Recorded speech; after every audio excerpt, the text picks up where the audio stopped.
Hello digital companions, welcome to perhaps the earliest a future Karn has ever been in one of these videos, even before the intro. Now yes, I know a lot of you are going to be eagerly awaiting a video from me regarding all of the Digimon Story Time Stranger news we got at the PlayStation State of Play during Summer Game Fest week this week. The slight problem with that is, I'm at Summer Game Fest. I attended, as of time of recording, the main Summer Game Fest presentation today, and I'm going to be doing some other stuff related to Summer Game Fest this weekend, which means I am away from home. Luckily, I did prepare today's video, which is about Digimon Alysion, the other Digimon video game, mobile game, which is in production right now related to the TCG, which I will let Karn take away in a little minute. Trust me, I wish I could put together a video on the Time Stranger news this week, but I am in Los Angeles right now. Little old Welsh boy Karn is in Los Angeles. Amazing. It wouldn't be fair to you, I don't think, to rush that video while I'm in a hotel room on a laptop, and also I may be able to provide more insight, if you get my drift, if you could wait just 1 week until next Sunday for my huge breakdown and perhaps some other information about Digimon Story Time Stranger. So please enjoy this video. If you like it, please like it, share it around. I don't know whether people are going to want to watch this one because it's not Time Stranger related, but if you would check it out, I would appreciate it. And the only reason I get to be here at Summer Game Fest is because of you guys, so thank you all so much for your support. This is a huge moment in my career. I saw Kojima in person, and yeah, I'll have more to talk about next Sunday, but for now, take it away, Karn. You know, with all the hype surrounding Digimon Story Time Stranger, it's easy to forget that we have two other major Digimon projects coming out in the near future. The brand new Digimon anime, Digimon Beat Break, was announced to be releasing this October, and at Digimon Con we got confirmation that Digimon Alysion is coming out at some point with a closed beta test before then. And I had just kind of assumed that Digimon Alysion was going to be a 2026 thing, but I'm starting to think we're going to see at least the closed beta this year, if not more, and I'll explain why. What is up, digital companions? My name is Karn EX and welcome back to another news video, I guess. Today I'm talking about Digimon Alysion. If you've not heard of it before, if you missed it in the swathe of Time Stranger and Beat Break news, Digimon Alysion is ostensibly the new global Digimon mobile game that's also going to double as a Digimon card game client. Finally, they are making a Digimon card game client. Technically, at this stage, we don't know if it's a one-to-one of the real-world Digimon card game. However, I feel like that's the most likely outcome, given they have confirmed that sets are one-to-one, at least the ones we saw in the trailer, with real sets from the real world. Plus, while I think a Pokemon TCG Pocket style of pared down battle system wouldn't be the worst, I now personally have fallen off Pokemon TCG Pocket and kind of wish the battles were more reflective of real world Pokemon TCG battles and the sets. So I think as the fans have requested a proper Digimon TCG client basically since the game came out, it would be the best move and in Bandai's best interest to make this as close to the real card game as possible. But more than just a client, it is going to be like a full-on Digimon mobile game with a narrative, characters all experiencing this, and some sort of virtual reality deep dive situation going on similar to Digimon Liberator. As we see, the VR headset that the main character of Alysion uses is the same as the headset that Shoto uses to enter the world of Digimon Liberator. Digimon Liberator itself feels like it's entering something of a final arc, potentially, or at least an Act 3 of this story that's been ongoing. Without spoiling Liberator, there are character motivations that have been revealed that seem to me like they are setting up towards something of a finale, though of course a season 2 is also possible. However, I think it's likely that Digimon Alysion might kind of replace Digimon Liberator as the main thing for the TCG, in a similar way that Digimon Liberator kind of replaced Digimon Seeker's function. While Digimon Seekers was used to promote the Vital Bracelet and the card game, Liberator of course ditched the Vital Bracelet when Bandai did, rip in piss. I do wonder with their similar concept if Digimon Alysion is going to be a successor to Digimon Liberator. We may even get some sort of Alysion webcomic in future. But why am I bringing this up now? Well, recently it was confirmed that at Anime Expo 2025, there is going to be a pretty big Digimon presence, with Digimon Story Time Stranger being shown there. Technically, I'm past Karn right now. Let's see what happened this week at Summer Game Fest, I guess.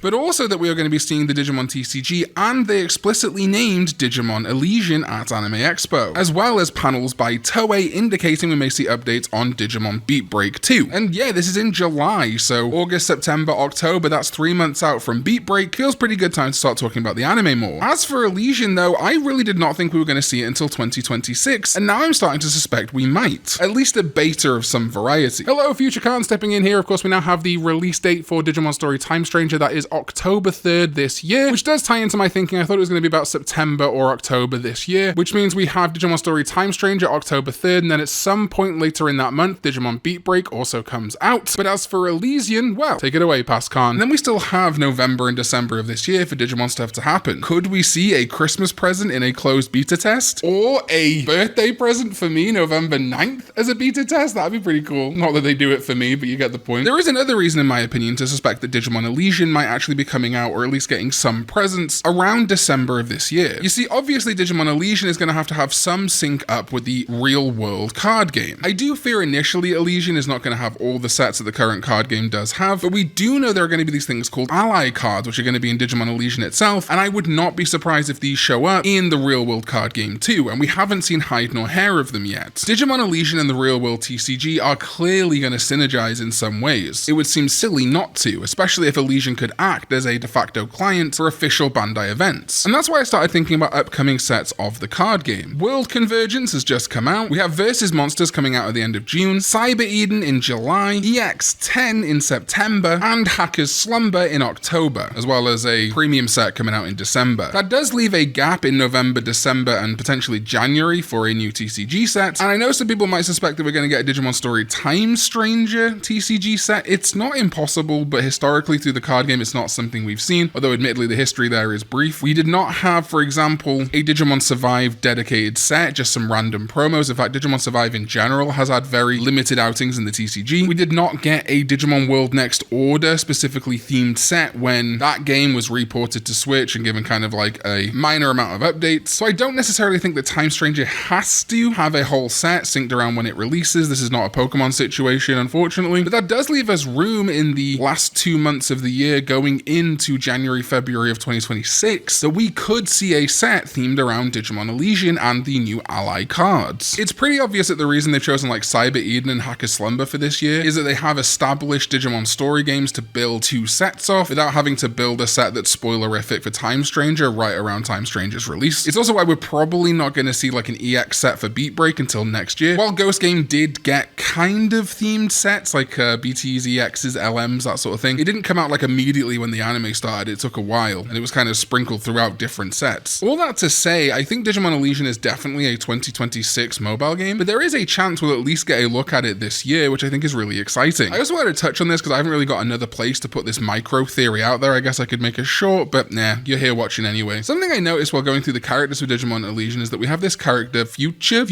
and I personally hadn't seen anyone really remark on this before, but they look very similar to Gemmon, the kind of mascot Digimon of Digimon Alysion, and perhaps the partner of the main character, Kanata Hondo. Of the 3 girls revealed so far, we know that Valna Dragnog, or Dragno, or Dragnov, seems to be partnered with a Renamon, and it wouldn't surprise me if Kanata ends up partnered with the Gemmon, although I think Kanata might also end up with the Botamon we see in the kind of training section of Elysian. But that leaves us with Future, who conceptually kind of reminds me of Close and Unchained from Digimon Liberator, having this much more kind of like digital life form design, spoilers potentially. And maybe it really is just Future that's going to be partnered with Gemmon. If you look at the kind of key arts, we have Valna and Renamon, Kanata and Agumon and Gabumon, and Future and Gemmon. Be kind of interesting if Future just is Gemmon, like the human form she can take in some Precure type stuff. And given that we did see like the Agumon line digivolve up to War Greymon and the Gabumon line digivolve up to Metal Greymon in the trailer, wouldn't surprise me if we do kind of start with those 2 as our partners, quote unquote, or a choice of one or the other, kind of Digimon World style, leading up to probably one of the early decks we'll get our hands on would be an Omnimon deck, because it's Omnimon, it's the Digimon TCG, it makes sense. But I really think there might be more to Future as a character than we know right now. So yeah, I'm going to say at some point this year we are going to get to play a little bit of Digimon Alysion. Maybe not everybody, maybe it's a closed beta or some variety, but I think we might want to keep a lookout in November and December for something from this game. If not though, I can guarantee you some version of it is coming out in 2026. Alright, that's it for now. Expect more regular videos and news videos pertaining to Digimon Story Time Stranger this month. Got a lot of stuff in the fire and I'm really excited for this year in Digimon. Hey, Future Karn here, stepping in once again at the end here. I want to thank all of you for watching. Like I say, that big Digimon Story Time Stranger news update and breakdown, plus a lot more, is coming as soon as I get home. I'm recording this on my first full day in LA. Flew in yesterday and have had not as much sleep as I should have done. So yes, big Digimon Story Time Stranger video is coming, but I hope you enjoyed this one. Thank you to my sovereign EDK14, as well as everyone else who supports me over on patreon.com/Karn EX and YouTube channel membership tier. Because of your support, whether you pay or just watch, like all of you, I am in goddamn Los Angeles right now, thousands of miles away from home, all because of Digimon. So thank you. And thank you to Summer Game Fest and Bandai Namco. Summer Game Fest for inviting me, Bandai Namco for sorting out my travel and accommodation. See you next time when we go digital. Bye-bye.